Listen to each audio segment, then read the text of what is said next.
So I hope that this concept is clear कि uniform velocity का velocity time graph उसमें से हम डिस्टेंस कैसे फाइंड आउट करेंगे, क्योंकि सिमिलर कंसेप्ट अभी हम नेक्स्ट एग्जांपल में देखने जाएंगे, that is for uniform acceleration.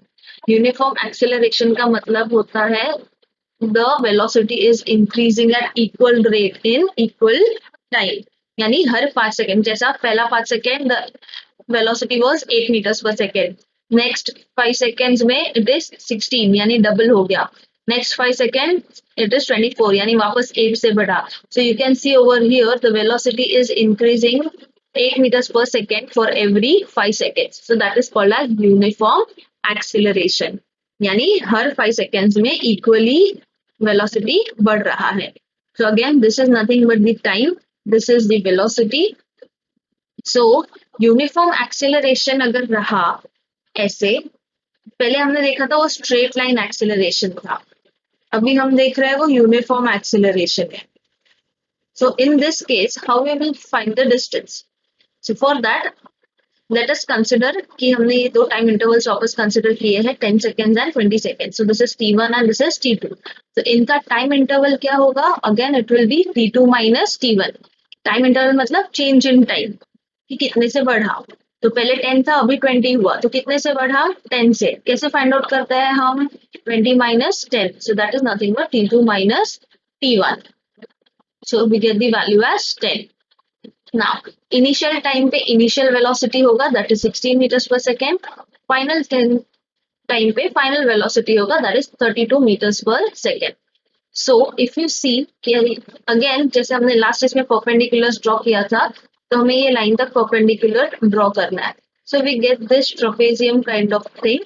तो इस ट्रेपेजियम को अभी हम यहाँ पे ब्रेक करें तो हमें पता चलता है we have two figures, one is triangle, second is rectangle. So the distance covered over here again, जैसे हमने लास्ट टाइम पूरा एरिया ऑफ रेक्टेंगल लिया था, तो इसमें हम क्या करेंगे कि एक ट्रेपेजियम क्वाड्रिलैटरल फॉर्म हो गया है. इस क्वाड्रिलैटरल को हम दो पार्ट्स में डिवाइड करें, triangle and rectangle. So the distance covered will be area of triangle AEB plus area of rectangle AECD. So area of triangle का फॉर्मूला है half into base into height plus rectangle का length into breadth. So consider this triangle, ये उसका base हुआ, ये उसका height हुआ. So hence I wrote as AE into BE. And rectangle का length into breadth, so it is CD into AD.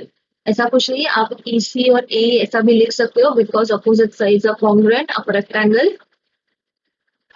Now AE का value, AE is nothing but equal to CD.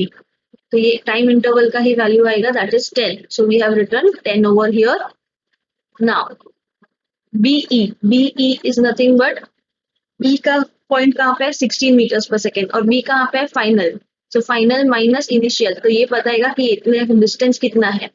If generally also if you have to find कि BE का distance कितना है, तो हम कैसा करेंगे? 32 minus 16. So that is what I have done. So 32 minus 16 is 16. Hence we get BE का value as 16 over here. Then CD का value is equal to AE, तो वो 10 ही आएगा. And AD का value, तो 0 से लेके 1 पॉइंट यहाँ पे है, 16 है, तो इसके लिए 16. नॉर्मल मैथ्स है, that is 2 8 are 16. 10 into 8 is 80 plus 160, that is 240 meters. You can cross check with the textbook value, it gives the same value. मैंने यहाँ पे बहुत डिटेल में अच्छे से एक्सप्लेन किया है, टेक्स्ट बुक में बहुत ऊपर ऊपर और थोड़ा कंफ्यूजिंग पैटर्न में दिया हुआ है, but any point of time you can always cross check. तो ये अपना एक मेथड था.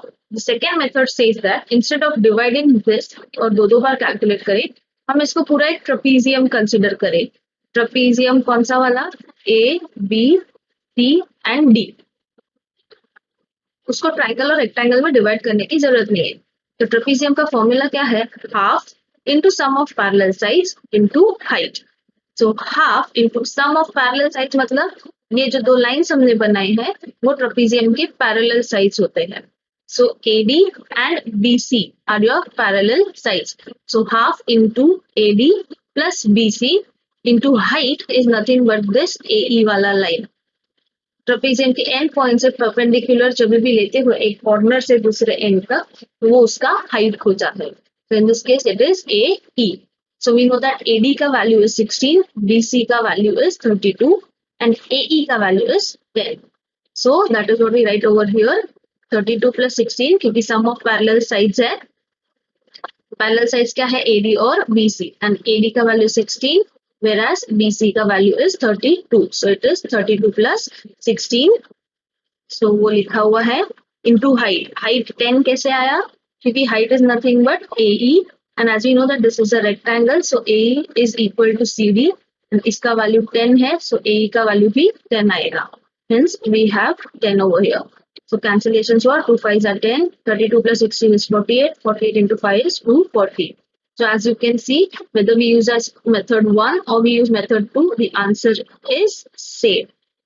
तो ये दोनों टेक्निक याद रखने हैं क्योंकि इसके आगे अभी हम इक्वेशंस ऑफ मोशंस करेंगे जिनको हम काइनेमैटिकल इक्वेशंस भी बोलते हैं तो वो इक्वेशन में ये दोनों टेक्निक यूज होगा so I would request everyone to go through this properly because if you understand this only then that equations of motions will be very clear otherwise kinematical equations understand करना या याद रखना थोड़ा difficult और confusing हो जाएगा so I request once again to go through this videos properly and if any doubts please let me know.